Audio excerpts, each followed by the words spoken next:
বন্ধুরা, পুরো দোকানের মতো পারফেক্ট দুর্দান্ত স্বাদের মুচমুচে ক্রাঞ্চি মশলা আলু ধোসা ইনস্ট্যান্ট মাত্র 10 মিনিটে তৈরি করতে পারবেন কোনো রকম ঝামেলা ঝঞ্ঝট ছাড়াই, ঘরে থাকা অল্প উপকরণে ভীষণ সহজভাবে।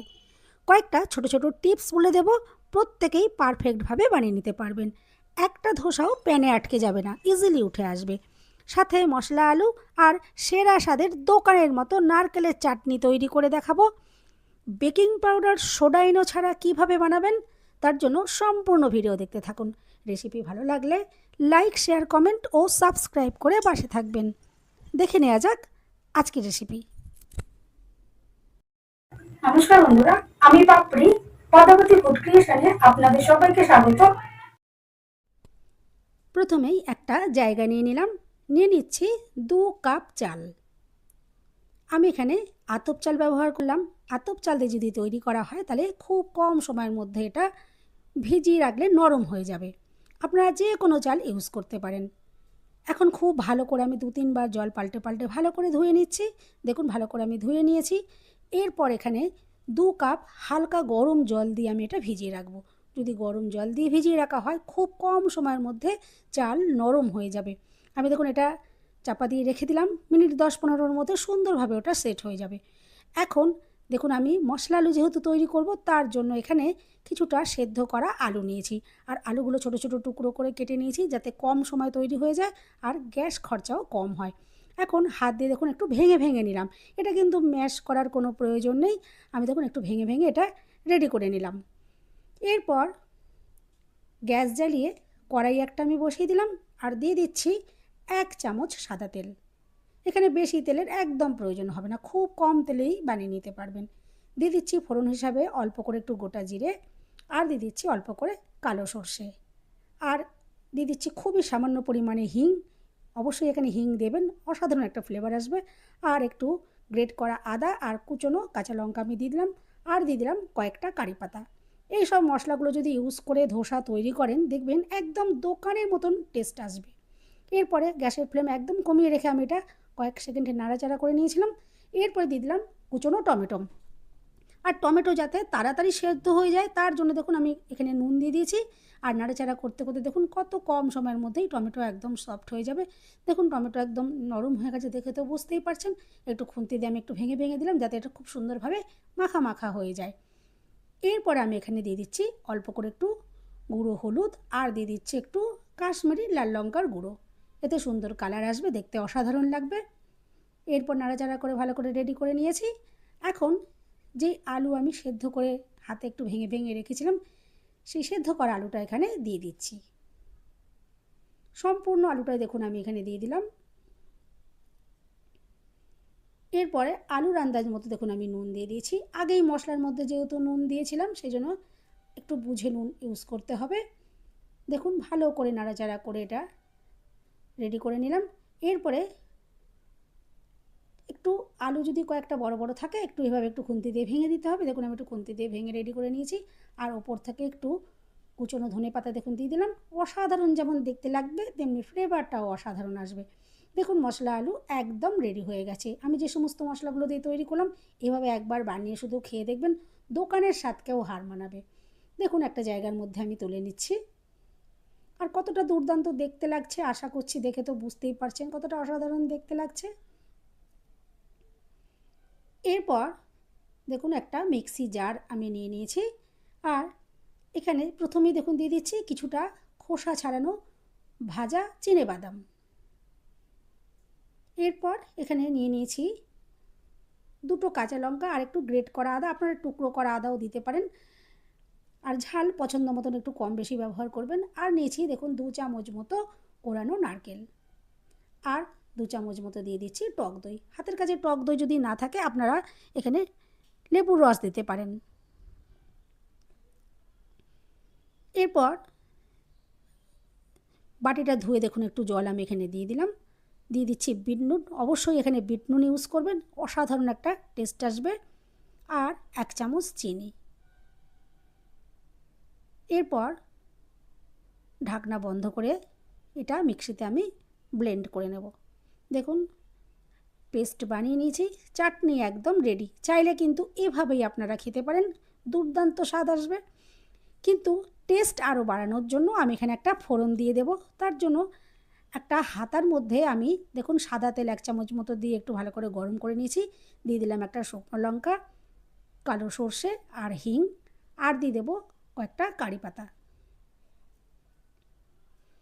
কারি পাতা অবশ্যই ইউজ করবেন, দোকানের সম্পূর্ণ স্বাদ একদম এতে পাবেন।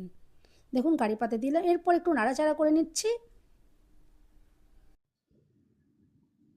এখন এখানে অল্প করে আমি দেখুন দিয়ে দিচ্ছি একটু কাশ্মীরি লাল লঙ্কার গুঁড়ো।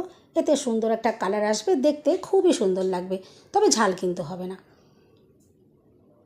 দেখুন ফোড়নটা আমি চাটনির ওপর দিয়ে দিলাম, আর দেখে তো বুঝতেই পারছেন কতটা অসাধারণ দেখতে লাগছে। যেমন অসাধারণ দেখতে লাগছে তেমনি খেতেও দুর্দান্ত হবে। এভাবে অবশ্যই চাটনিটা বানাবেন, একদম দোকানের স্বাদকেও হার মানাবে। এখন দেখুন যে চালটা আমি ভিজিয়ে রেখেছিলাম 10 মিনিট 15 মিনিট মতো হয়ে গেছে। দেখুন চাল কত সুন্দরভাবে সফট হয়ে গেছে। দেখুন এভাবে যদি চাপ দেওয়া হয় খুব সুন্দরভাবে এটা ভেঙে যাবে। আপনারা চাইলে একটু বেশি টাইমও ভিজিয়ে রাখতে পারেন, কোনো অসুবিধে নেই। এখন মিক্সি জার নিয়েছি, সম্পূর্ণ চালটা আমি এখানে দিয়ে দিচ্ছি। আর আমি এখানে অল্প একটু জল দিয়ে এটা ব্লেন্ড করেছি। আপনারা যতটা পরিমাণে জল লাগবে ততটা দিয়ে পেস্ট বানিয়ে নেবেন। খুব বেশি এখানে জল দিয়ে পেস্ট বানাবার দরকার নেই, অল্প অল্প যতটা লাগবে দিয়ে দেবেন। এরপরে মিক্সি জারটা ধুয়ে দেখুন আমি একটু জল দিয়ে দিলাম। এরপর 1 কাপ চালের জন্য আমি এখানে 1 কাপ টক দই দিয়ে দিলাম, আর দিয়ে দিচ্ছি 3 চামচ বেসন। এখানে অবশ্যই বেসন ইউজ করবেন, দেখবেন খুব সুন্দর একটা যেমন টেস্ট আসবে, আর ধোসার কালারটাও খুব সুন্দর হবে। খুব ভালো করে দেখুন মিশিয়ে নিতে হবে, যাতে কোনো রকমের দলা দলা ভাব না হয়ে থাকে। দেখুন খুব ভালো করে এটা মিশিয়ে নিলাম। এরপর দেখুন দিয়ে দিচ্ছি এখানে স্বাদ মতো নুন, আর দিয়ে দেবো 1 চামচ চিনি। এতে কোনো মিষ্টি ভাব আসবে না, কিন্তু ধোসার মধ্যে কালারটা খুবই সুন্দর আসবে, ধোসা মুচমুচে তৈরি হবে। খুব ভালো করে দেখুন মিশিয়ে নিয়েছি। এরপর হাতা দিয়ে আপনাদেরকে একটু দেখিয়ে দিচ্ছি যে এই মিশ্রণের ঘনত্বটা কীরকম। দেখুন হাতার উল্টো সাইডে যদি এভাবে একটা দাগ কাটেন, দেখবেন দাগটা মিশে যাবে না। ধোসার মিশ্রণটা ঠিক এরকমই তৈরি করতে হবে, খুব বেশি পাতলাও নয়, আবার খুব বেশি ঘন নয়। এরপরে যারা বেকিং পাউডার, বেকিং সোডা, ইনো ছাড়া বানাতে চাইবেন, এরকমভাবে রেডি করে রেখে দিতে হবে 8-10 ঘন্টা মতো। যদি সকালে ধোসা তৈরি করেন তাহলে রাত্রে রেডি করে রাখবেন, আর যদি রাত্রে তৈরি করেন তাহলে সকালবেলা এভাবে মিশ্রণটা রেডি করে রাখবেন। আর যারা ইনস্ট্যান্ট বানাতে চাইবেন, সঙ্গে সঙ্গে এইভাবে ব্যাটারটা রেডি করে এখানে 1/2 চামচ মতো বেকিং সোডা আমি এখানে ইউজ করছি, বেকিং সোডা দিয়ে দেবেন, তাহলে দেখবেন একদম ইনস্ট্যান্ট বানিয়ে নিতে পারবেন। এরপর দেখুন খুব ভালো করে একদিক থেকে আমি এটা ঘুরিয়ে ঘুরিয়ে একটু রেডি করে নিলাম, যাতে বেকিং সোডা খুব ভালোভাবে মিশে যায়। এতে সুন্দরভাবে ফার্মেন্ট হয়ে গেছে। তাই আমি আবারও বলে দিচ্ছি, যারা বেকিং সোডা, অনেকেই আছেন যে বেকিং পাউডার, বেকিং সোডা দিয়ে করতে পছন্দ করেন না, তারা এইভাবে মিশ্রণটা তৈরি করার পরে চাপা দিয়ে রেখে দেবেন। যদি সকালে তৈরি করতে চান তাহলে রাত্রে এভাবে রেডি করে রেখে দেবেন, তাহলে দেখবেন এটা অটোমেটিকভাবে ফার্মেন্ট হবে, কোনো রকমের এখানে বেকিং পাউডার, বেকিং সোডা দেওয়ার প্রয়োজনই হবে না। এরপরে গ্যাস জ্বালিয়ে একটা ফ্রাই প্যান দেখুন আমি ভালো করে গরম করে নিয়েছি। প্রথমে খুব ভালো করে গরম করতে হবে, আর গরম এই ফ্রাই প্যানে ভাজা যাবে না, সেই জন্য তাওয়াটাকে ঠান্ডা করার জন্য দেখুন গ্যাসের ফ্লেম আমি একদম কমিয়ে রেখে এখানে জলের ছিটে দিয়ে দিলাম, আর একটা সুতির কাপড় দিয়ে ভালো করে পুছে নিলাম। এরপর দেখুন এই মিশ্রণটা আমি 2 হাতা মতো এখানে দিয়ে দিলাম, আর এইভাবে দেখুন ঘুরিয়ে ঘুরিয়ে হাতার উল্টো সাইড দিয়ে গোল রাউন্ড শেপের আমি দেখুন দিয়ে দিয়েছি। আর গ্যাসের ফ্লেম লোতে রেখেই ধোসা ভেজে নিতে হবে, একদম মুচমুচে ক্রিস্পি তৈরি হবে। দেখুন আমি ওপর থেকে যখন উপরের ব্যাটারটা একটু শক্ত হয়ে আসবে, তখন ওপরে দেখুন আমি একটু সাদা তেল এখানে ব্রাশ করে দিলাম। আর এখানে চাইলে আপনারা সাদা তেলের পরিবর্তে ঘি বা বাটারও একটু ব্রাশ করতে পারেন। এরপর দেখুন খুন্তিটা দিয়ে দেখুন এভাবে একটুখানি যদি আলগা করেন, দেখবেন এটা কিন্তু অটোমেটিকই আলগা হয়ে থাকবে, এটা কোনো রকমের সমস্যা হবে না। দেখুন দেখে তো বুঝতেই পারলেন। আর হাত দিয়ে দেখুন আমি এভাবে কত ইজিলি এটা দেখুন তুলে নিতে পারলাম। দেখুন ফ্রাই প্যানের গায়ে কিন্তু মিশ্রণ আটকে যায়নি, কত ইজিলি উঠে আসলো। সমস্ত ধোসাগুলো আমি ঠিক একইভাবেই রেডি করে নেব, আর দেখে তো বুঝতেই পারছেন যে কতটা মুচমুচে ক্রিস্পি আর কত দুর্দান্ত কালার তৈরি হয়েছে। আরেকটা ধোসাও দেখুন আমি ঠিক একইভাবেই দিয়ে দিয়েছিলাম, আর দেখুন দেখে তো বুঝতেই পারছেন কত সুন্দর আলগা হয়ে রয়েছে। দেখুন হাতে এভাবে টান দিলেই কিন্তু উঠে আসবে। আর আমি হাত দিয়ে এটাতে মোড়াচ্ছি, এখন কিন্তু প্রচণ্ড গরম, আপনারা একটু সাবধানে তৈরি করবেন। আমার অভ্যেস আছে, আমার অসুবিধা হয় না, কিন্তু একটু সাবধানে, চাইলে খুন্তি দিয়েও এটা করে নিতে পারেন। দেখুন একে একে ধোসাগুলো আমি রেডি করে নেবো। আর দেখে তো বুঝতেই পারছেন যে কতটা অসাধারণ দেখতে লাগছে, খেতেও দুর্দান্ত। এভাবে চালের ধোসা একবার বানিয়ে খেয়ে দেখবেন, কোনো রকম ডালের প্রয়োজন হবে না। এভাবে কিন্তু খুব ইজিলি আপনারা চাল দিয়ে বানিয়ে নিতে পারবেন। আর দেখুন আমি এখানে নারকেলের চাটনি আর যে আলু মশলা বানিয়েছিলাম, দেখুন সেটার সাথে এটা পরিবেশন করছি, কতটা দুর্দান্ত দেখতে লাগছে। এরপর একটা ধোসা আমি আপনাদেরকে ভেঙে দেখাচ্ছি। দেখুন দেখে তো বুঝতেই পারছেন, আওয়াজ শুনে বুঝতেই পারছেন কতটা মুচমুচে ক্রিস্পি তৈরি হয়েছে। বন্ধুরা, রেসিপি ভালো লাগলে একটা লাইক দিতে একদম ভুলবেন না। চ্যানেলটা সাবস্ক্রাইব করে পাশে থাকার অনুরোধ রইল। সবাই সুস্থ থাকবেন, ভালো থাকবেন। দেখা হবে নেক্সট ভিডিওতে। দেখুন এইভাবে যদি একটা টুকরো এভাবে মুখে দেন, একদম অসাধারণ লাগবে, দোকানের স্বাদকেও হার বানাবে।